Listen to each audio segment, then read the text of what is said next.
talk to the legends of the creative and entertainment industries. We talk to those on the rise.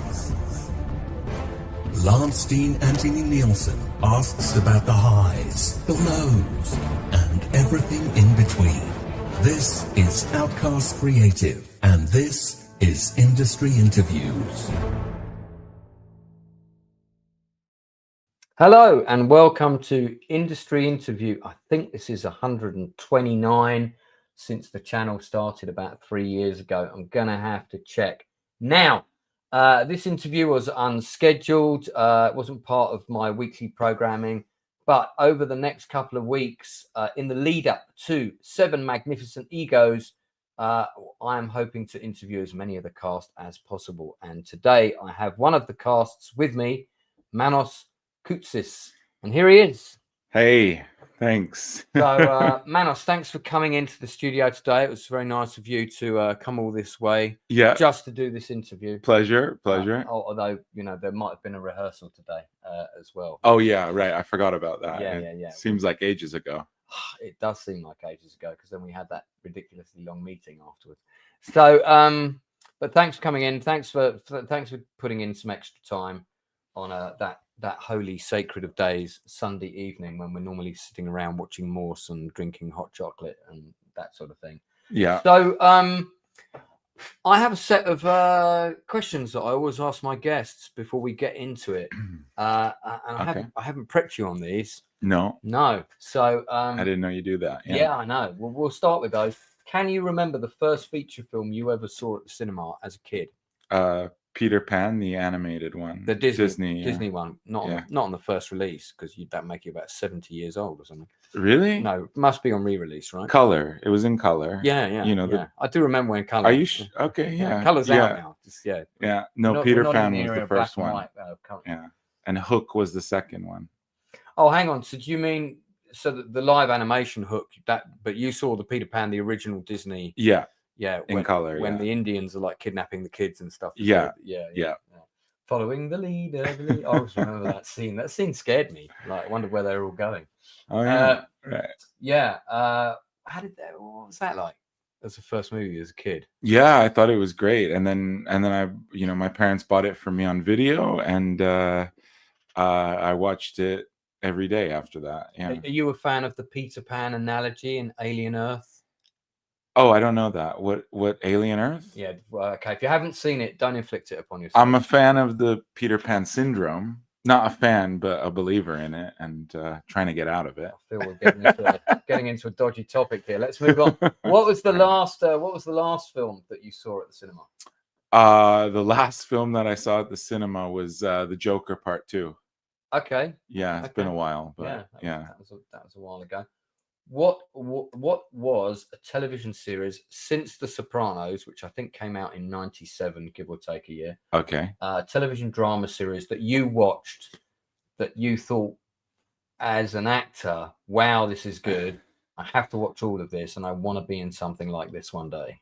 Yeah, and it can't be The Sopranos. No, because that would definitely be one. But I mean, Breaking Bad would have to be obviously the obvious choice. That's probably the most common answer that we get.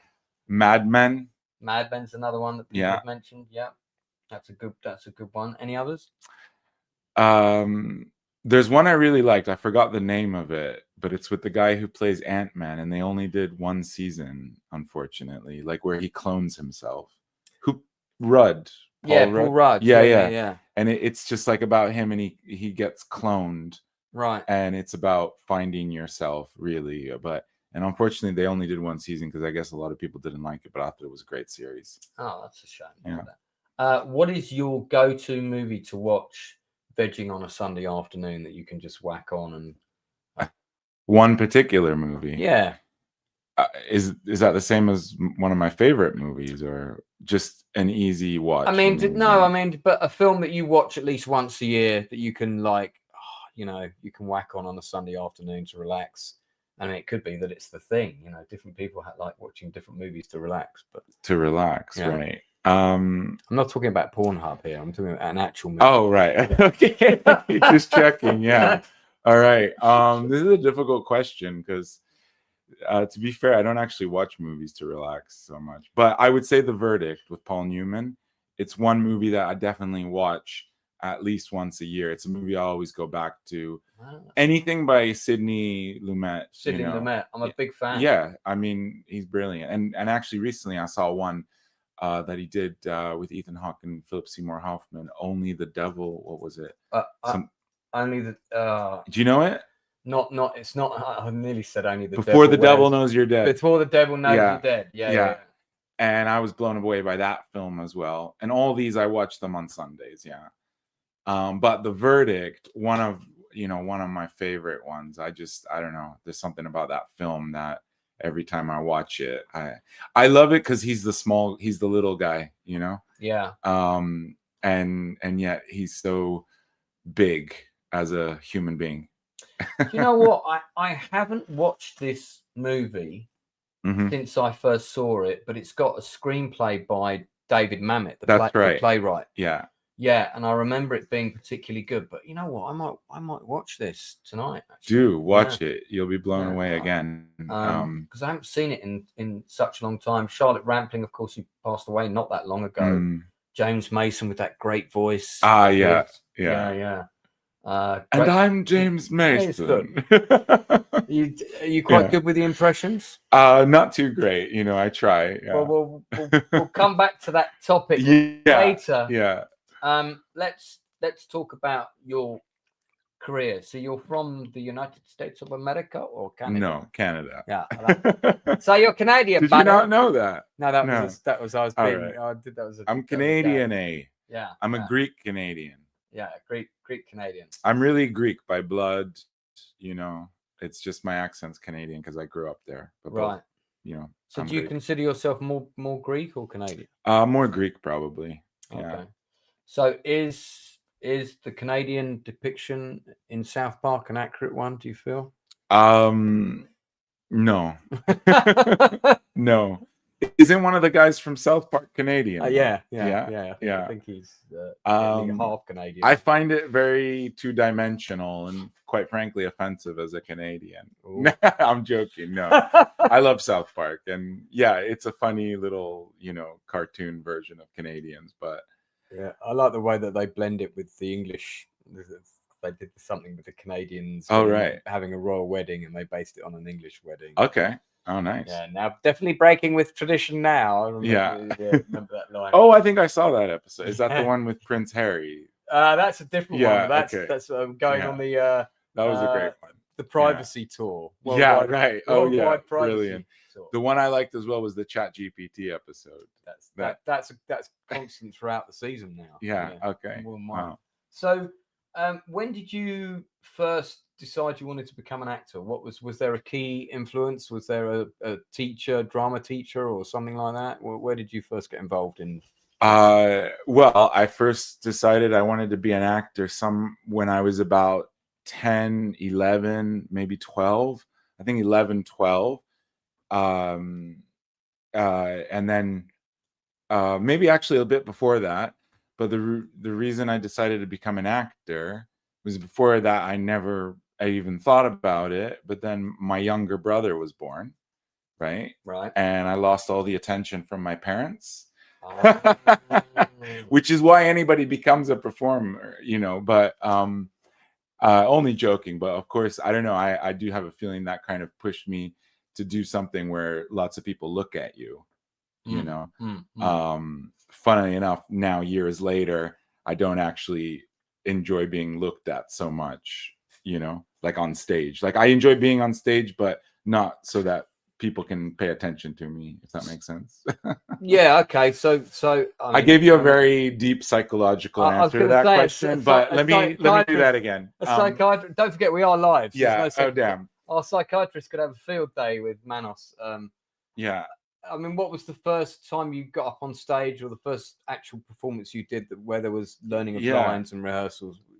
Around that age, because when I was that age, I just decided. So Jim Carrey. Yeah. I loved watching his films, right? And I was like, yeah, I want to do what he does, Now I don't want to do exactly what he does, but at the time, I was crazy enough. I wanted to do something silly like his comedy. And then I said to my parents, can you put me in an acting program? And they put me in an acting program, and I did like a little short play with them. This is in Canada? Yeah, in Canada. Right, yeah. okay. And when you say an acting program, was that outside of the school curriculum, like in the evenings and stuff? Yeah. Okay, and you did a play with them, and then where did it progress from there? Then after that, I started doing like school plays, and then I moved to Greece when I was 13, and I did more school plays there. And actually, when I finished school, high school, college, as you call it here, I had a gap year, and I was lucky enough. I got a job on television doing a hidden camera show. Oh, yeah. And that just came about because I used to just go out with my friends with a video camera, DV8s back then. Yeah. And this was 1 year before YouTube, which is really important because pranks became like the #1 thing on YouTube. But the TV show Candid Camera in Greece, they were asking for videos for a contest. Yeah. And we sent them our video, and they called us in for a meeting, and they said, do you want to be on the show every week? And we were like, sure. And we did that for a year. So did you sort of play like a character in a setup on the show? It was me going on the streets and pranking people. Yeah, right. But the initial joke was, again, sort of Jim Carrey inspired, where I would go into in Greece, we have this place called Goodies, which is like McDonald's, but it's a bit better than McDonald's. It's our McDonald's. Any restaurant. Yeah. That's not a huge accolade. Better than McDonald's, but it's. And so I would start having a fight with myself that the devil is possessing my body, and I would be slapping myself and playing the two characters. And then that was the video that we sent to the show, and they asked us to go on the show. And then every week we had to think of a new joke to do. Right. Yeah. What was the most bizarre set of circumstances that came about as a result of that? Okay, we got arrested a lot. Okay, so and the Athens police are not renowned for sort of being chilled out. Yeah, guys. Looking back on it now, I'm lucky I didn't get shot. But there was one joke which was like it went a bit. We actually pulled the plug on it right away. It wasn't our idea. It was the production's idea, by the way. Just want to say that because from the beginning, I was like, I don't know. I don't feel comfortable about doing this. And it was like they put a knife in my friend's back. My friend Chris, who we did it together. Yeah. And like fake blood. And, I was next going to go up. But then one person saw it, screamed, like the way you would scream if you've seen a dead body. And then we were like, yeah, guys, I think let's pull the plug on this joke. It's not really in good taste. And we ran. Right. But, it was years ago, and we were just trying out different stuff. Funnily enough, we were talking about Greece earlier, and I was explaining to you that I shot a feature film in Greece. But by the way, I absolutely love your country. Thank you. The whole movie is I mean, when I say yours, in case people don't know, Manos is secretly in charge of Greece. Yeah. This whole movie that I made is a love letter to Greece. People can watch it on my YouTube channel. Can see it actually says, people of Greece, please watch the journey, because that's who I made it for. And what I realized when I went to Greece last time was no one from Greece had really seen the film. Right. So I went round every restaurant I went to, every shop I went to. I was telling people about it, getting my phone out, showing them the opening titles and saying, please watch this and leave a comment. So this is the scene where the Greek hotel owner is telling the tourist about the shooting of Alexandros Grigoropoulos, which we talked about. Of course, it might not well be here for you to come back to with the way we are. See, what do you mean by that? How am I supposed to care? No, wait, is that Dimitri? It is Dimitri. No way. Everyone knows Dimitri. It doesn't. I'm sorry. So, well, why should it? This is when he talks about people die around the world every day. Because I'd never heard this story before. Yeah. I wouldn't expect you to this is where it happened. But it means something. We filmed it. Ask anyone and they will remember that name. Who is he? This is like my JFK scene. Right. Nice. Oh, I can see that. Yeah. He went to private school. And by the way, so these two kids who are with the actor playing him, that's the spot where he died as well. Right. We had the guy laid down. What did he do? can really These- say. They're like a these- little They were having a memorial bad there. day, Yeah, there apparently. is. These two There was a kids confrontation were the between two a group kids of that youth found and him, two off-duty Wow. policemen. and they were friends They of were his. So ordered to they go back to the agreed to station. sort of play They came themselves across a second Mm. group in of the movie. youth. These two kids Among were them, with him. Okay. Alexander. Obviously, They they're older say they now. were threatening him. They say they fired And warning these shots. were like the different They perspectives say one and was all a this kind of ricochet thing. And hit him accidentally. yeah, these two kids running Is that away. really what happened? And they basically Not stopped according us to other from witnesses. getting lynched when we were there They because say it's a very wow. sort was of anarchist completely area, isn't unprovoked, it? Yeah. that the boys did nothing. That the police went over Yeah, and started but the it's all like different Many others in the interpretations country of seem what to agree. happened. And I mean, they wouldn't lynch you. You know, they might throw rocks. no, at you they or were something. great. They were because the two kids told us what we were doing. Yeah. They said that they're telling the story of what happened to him. Yeah. And putting it out Oh, there. And great, actually, yeah. so they kind of like that. But I'd never heard this story before. And we went round on the top of this tourist bus, and there happened to be like riots and protests at the time. So we got all this excellent footage of all these guys. Oh, really? That was Yeah, just yeah. okay. Great. Yeah, Perfect. And Those who do not want there to was think some about stuff it that a will news fall to channel its side. gave us as well. But where soon there some were of these protests in shots. schools, But this is all the universities, riots that broke out all everywhere. around your country. as a What year result was of this? that. I think the shooting of Grigoropoulos was like sort of 2009. Oh, 10. of course. Yeah, yeah. Around then? Yeah, right. Yeah. so- you know, my mother was probably there. She goes to all of those. Yeah. But your mum goes to all of those. No, really. There's everyone in Greece. They're very, they're ready to, I know.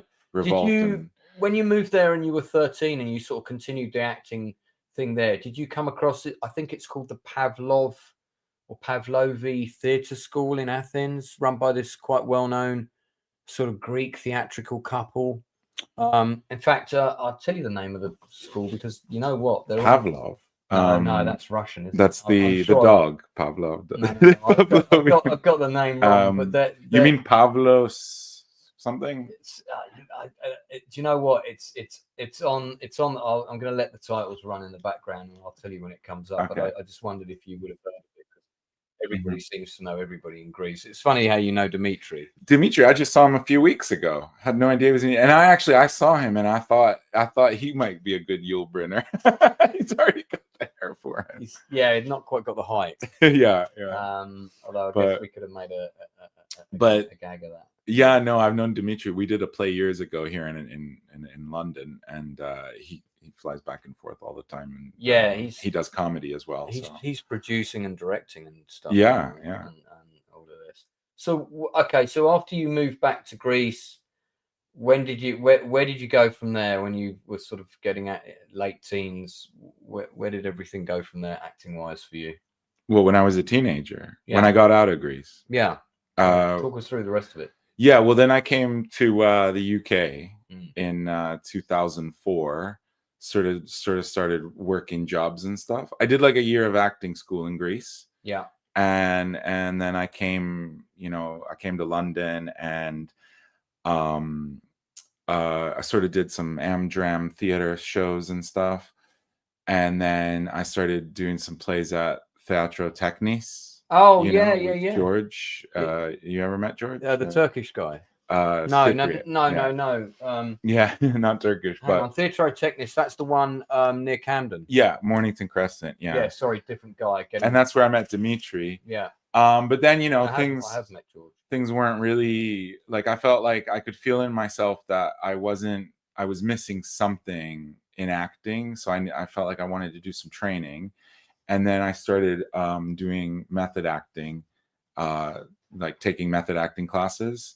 And I did those for about 10 to 12 years. For the benefit of the uninitiated watching, talk to us about the difference between a method acting class and just a regular acting class. Yeah, well, I mean, look, all acting is method acting. Method acting is not like going around believing you're the character. It's just like if method acting is just basically you learn how to use your own experiences.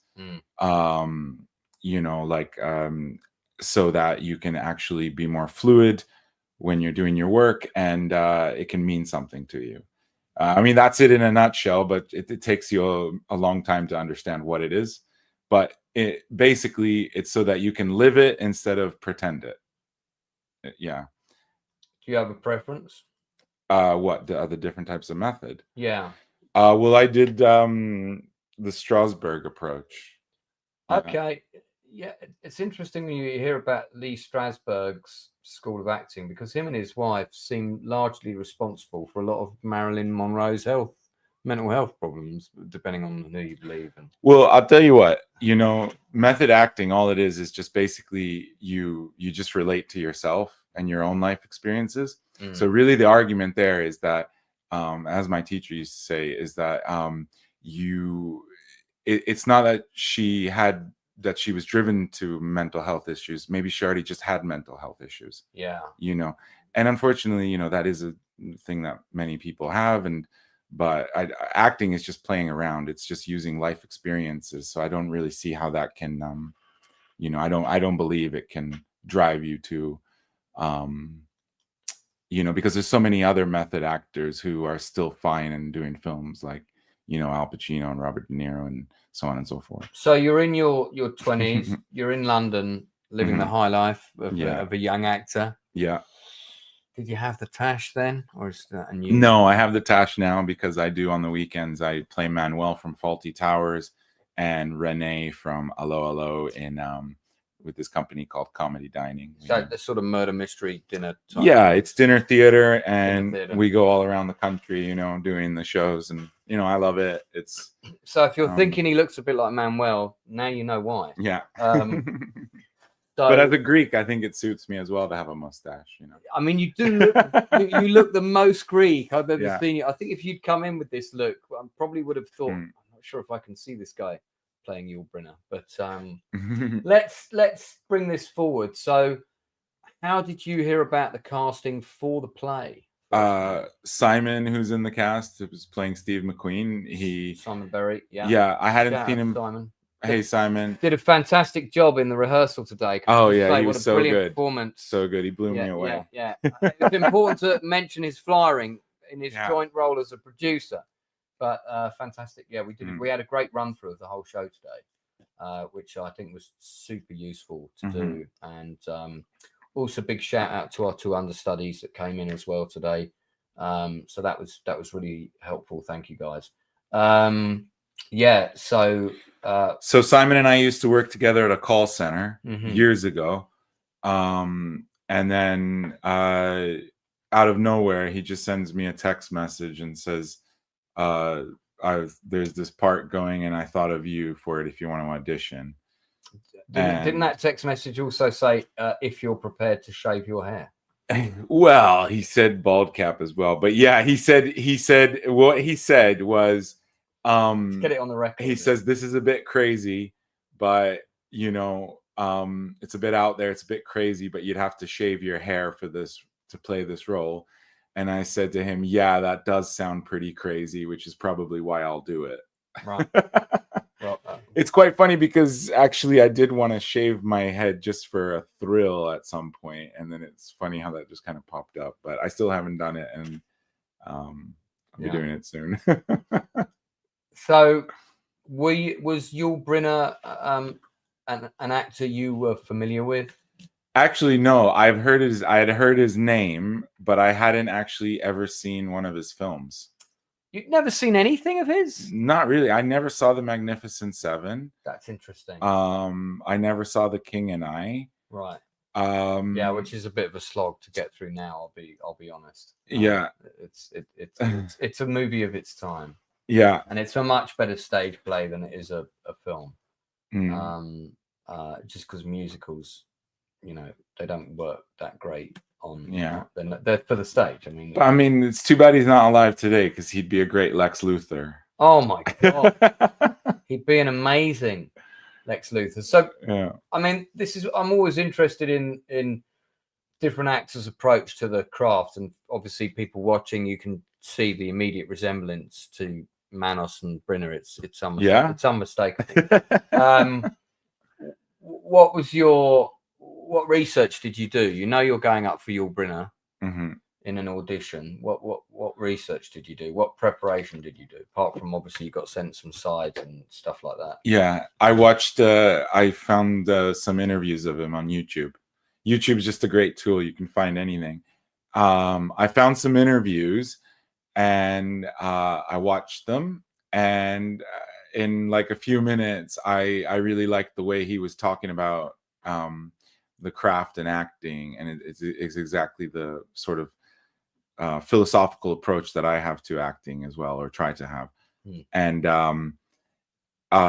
also so I kind of got a sense of him from that. You know, he has this very mystifying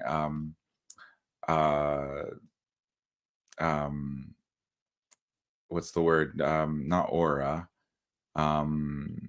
sense, you know. Presence. Yeah. This is an interesting picture because this is clearly kind of out of hours, but this is the cast of the Magnificent Seven. There's 6 of them here. Yeah. You've got Brad Dexter, who on the right. Who you're playing? I am playing him. Yeah. Jimmy Coburn, looking very intense and kind of quizzical. Yeah. Horst Schultz in possibly the shortest version of the shorts that he can get away with. Man spread, you know, hands in the appropriate place. And you got Bobby Vaughan behind him. I mean, Robert Vaughan's so young there. Oh yeah, wow. And like Bronson's sort of menacing at the back, and then Yul Brynner. You got a caption for this if you had a caption competition. What's he doing though? I think he's What's he cutting there? He's either chopping like coconut. Either it might be a coconut or a pineapple, something like that. Yeah. Not quite sure. This is all that's left of McQueen, because he's the only one not in the picture. It's very symbolic of something getting cut out of the movie, or I don't know. These are McQueen's lines. Yeah. So you watched some interviews?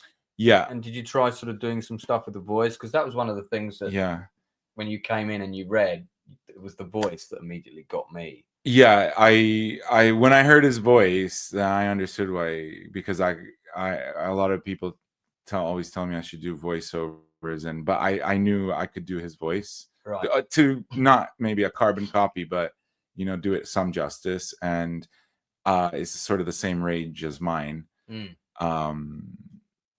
know, he like kind of here, you know. Yeah. So great deep voice, yeah, and yeah. So what movies have you seen of his now? Have you seen Westworld? No, I just watched The Magnificent Seven so far, and The King and I. And did I watch anything else? No, I'm still watching those interviews and reading about him and stuff. I mean, I would definitely watch Westworld. And I'll tell you another great movie of his to watch is called The Light at the Edge of the World. Okay. That film is pretty dark. Yeah. He sort of plays the leader of a gang of cutthroats who basically they take over this island, which has got just a lighthouse, and it's the lightkeeper and his wife. They take it over, and they're basically, they reset the light so that it's luring the ships onto the rocks. And and it's a dark movie, man. It's a lot of murder and, you know, grape scenes and that kind of stuff. Okay, I'll check it out. Yeah, heavy, but I think the whole film is on YouTube, if I remember rightly. Nice. So let's talk about your co-star. Here he is, wearing a salmon, Steve McQueen salmon shirt. Yeah, Steve McQueen I knew. Yeah. And just before Simon had called me, I'd actually watched the Steve McQueen film. Which one? The Thomas Crown Affair, which I've never seen before. A great film. Yeah. You seen Towering Inferno? No. Dude, how can you not seen Towering Inferno? Got to watch Towering Inferno, man. Yeah. That's a great movie. And also, Robert Vaughn is also in Towering Inferno. He's got a good part in Towering Inferno. So, Wormy Spoon says that's not how you chop a coconut, just out of it. So sorry, it probably wasn't. Was it a coconut? What was it? Well, I'm not sure we established exactly what was happening. We kind of skipped past it because I didn't know what he was doing there, but he was definitely showing off. He was definitely the leader of the pack in that picture. I could say that. Yeah. So how's it been working on? I think you've been at all the rehearsals, actually. Yeah. I don't think you've missed any. Don't think so. No. So we go into full-time rehearsals Monday week. How's it been so far? What's been the fun stuff? What's been challenging? Yeah, well, I mean, coming to rehearsal is great. You know, you get a chance to play around, do a bit of acting. Challenging is just nothing's really been challenging. Just you know, nursing a hangover sometimes. Only joking. It's not to say that we encourage drinking at the rehearsals. He's talking about hangovers other times. Yeah. Yeah. But it's got to be done. You know, you want to rehearse it as much as you can before you get it out. And but yeah, it's been really enjoyable to come in and play around and do different ideas. And it's been good working with you because you're, as a director, it helps that you're in the play, so you can't really tell us what to do because you don't see what's going on when you're in it. Trust me, I see. You do, yeah. I see everything. But you give us the freedom to just sort of do what we, you know, come up with the character, and you got good notes, and yeah. I mean, I think, you know, from a director's point of view, and I've said this in many a workshop, going into a production, whether it's a film or a play, the less notes that you have to give the actors from the beginning, especially with a play like this where people are playing real people. Right. If you cast right, you shouldn't have to do too much directing. Right. Yeah, with theatre, it's all about blocking and timing and entrance and exits and so on. We don't need to do workshops about why we're moving the chair in a scene. It's not Brecht or right.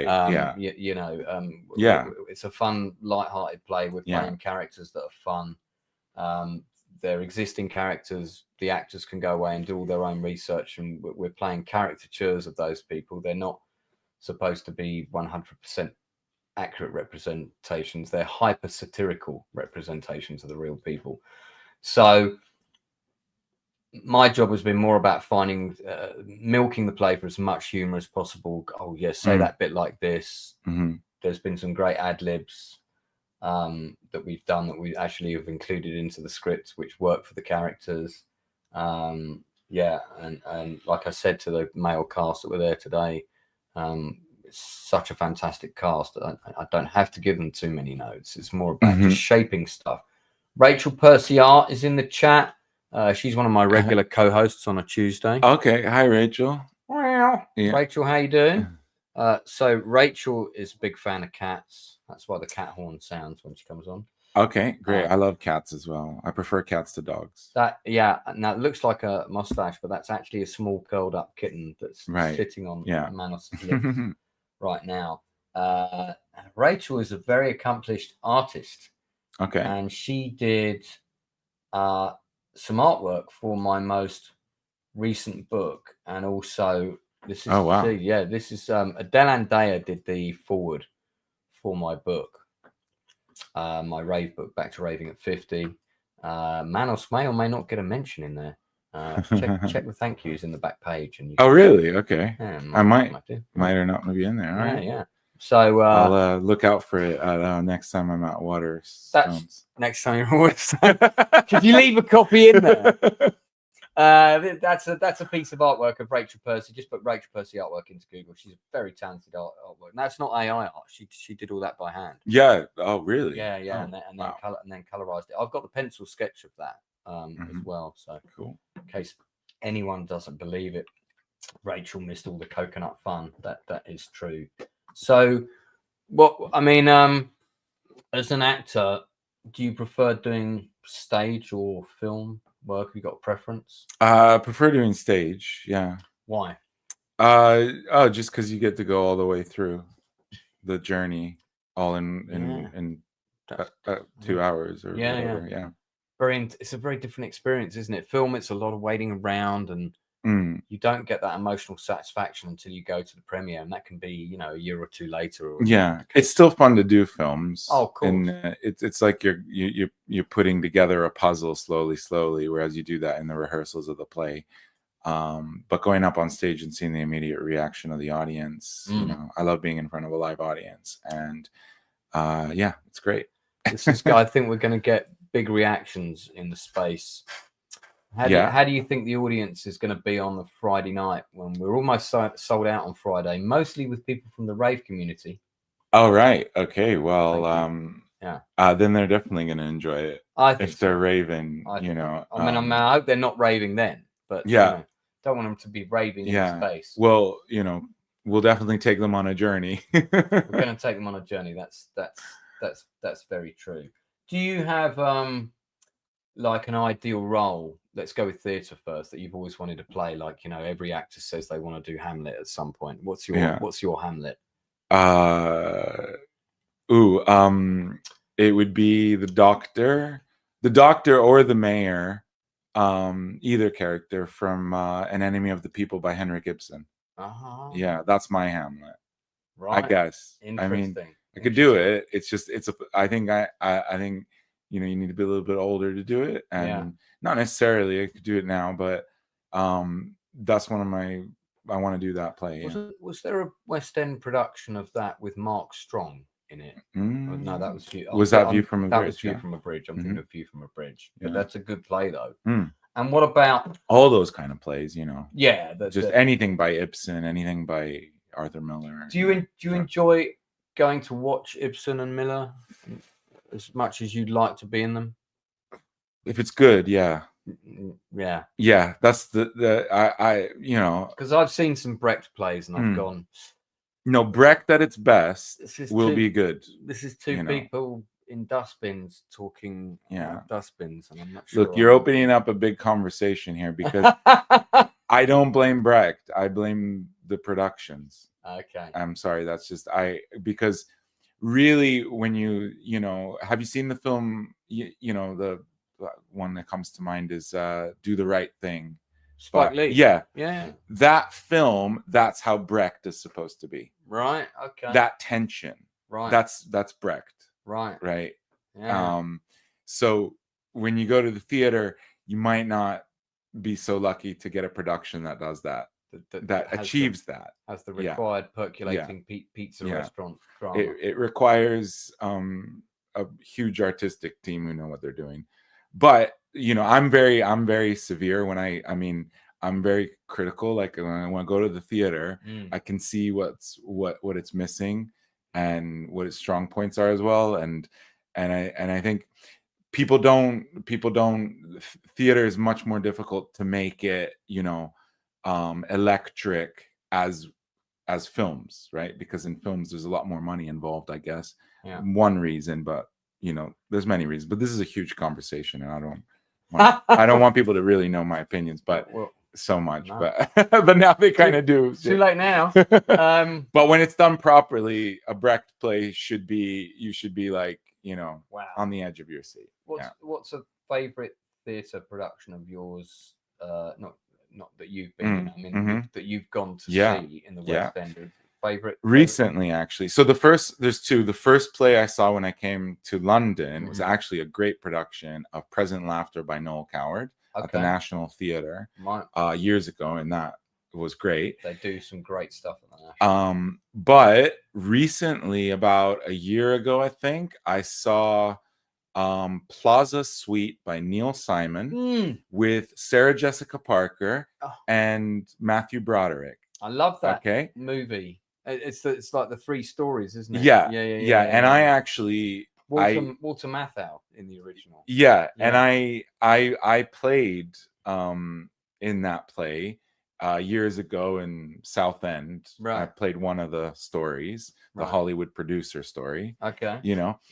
But I gotta say, I've seen a lot of Neil Simon on stage, but that production was nonstop laughs from start to finish. They nailed it. That's good to hear. Yeah.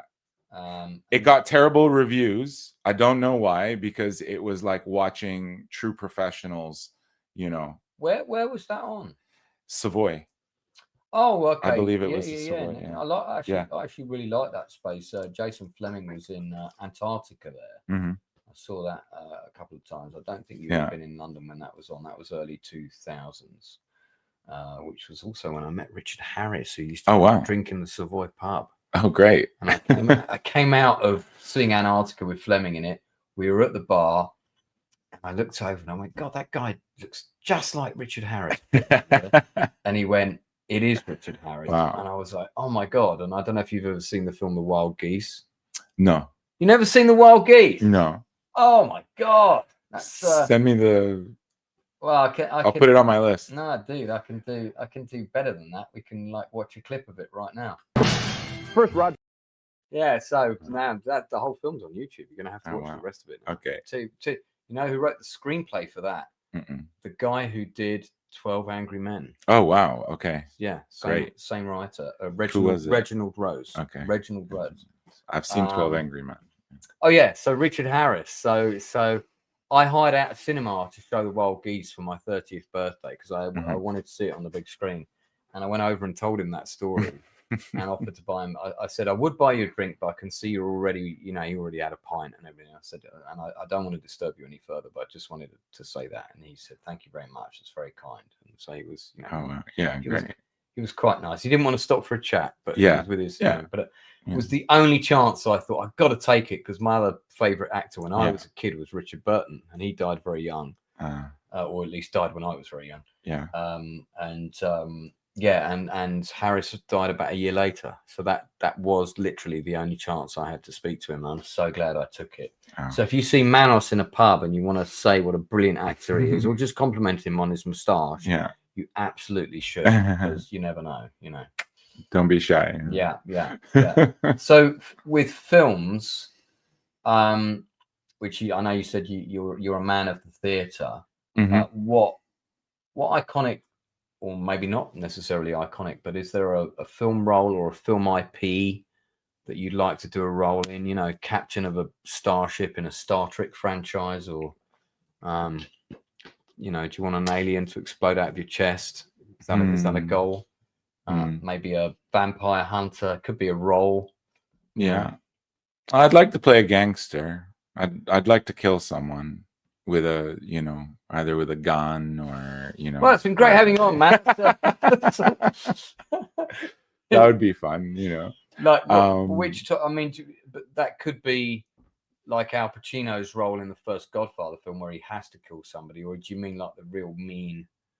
I think more inexperienced. I love films with assassins, actually. Oh, cool. Like, the Jackal. That kind of thing. Yeah. Which version of the Jackal do you prefer? The Bruce Willis? The Bruce Willis was the one that really got me. Oh yeah. Into well, that's not bad. That's not a bad remake. Though. I actually saw it recently, and it's so cheesy 90s, but it's good. It's got that great scene with Jack Black in it. Yeah. Oh my God. Well, when I first saw that, it hit me hard. And, stay still. And it's like, and I can't believe how naive like Black is, and everything. And he should have had like a locked code to the device and said, "I'm going to send that to you when I'm out of here. Yeah, you're not getting it before then." And then I like he puts that poison on the car door. Right. That guy, goes to search the boot of the car. And it like kills him within seconds because it's like that stuff you can spray comes into contact with the skin. Yeah. Damn, man, it's scary that Manos has thought all of these things through. Now before we wrap up, because we've already gone for 44 minutes, I don't want to keep you because I know you've got to get home, and I appreciate you taking your time. No problem. Staying to do this, and just to remind people that our show. We open 17 days from today at the 17 days. That soon. Yeah. Wow. No, man, I've got them counting down in my diary. I start learning my lines. Yeah. That's quite surreal. I put the poster up and it's also enlarged on the background. 17 days. I will put the link information in the chat. Do come and see us. You actually, because of the way we're staging the play, you can have photos with the cast before the play even begins. So, which is kind of a cool, unique feature that I've not done. It's immersive. It is. Immersive's the way forward. People want to be in it. Yeah, it's. I mean, we're not really putting people in the play, but they are kind of in it. But they're made to feel like they're part of it with this show. That is that much is definitely. True. So the old Rose and Crown. Now, Manos, not to be a man, to be inactive. He's already planning his next production, and you're involved in a show about Columbo. Who, of course, is a role the detective made, I think it was a private detective, wasn't he? Sort of a role made famous by Peter Falk.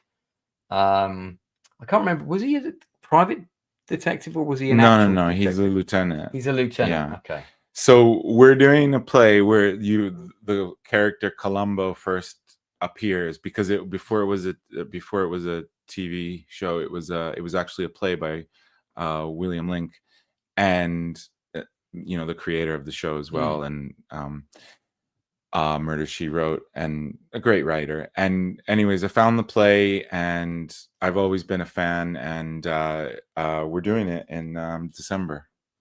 Where's that going to be? That's going to be at the Bread and Roses Theater in Clapham. Check it out, the Bread and Roses Theater. We're going to do a 1-week run. Is it already up online? No, so we actually we don't the poster's coming out next week.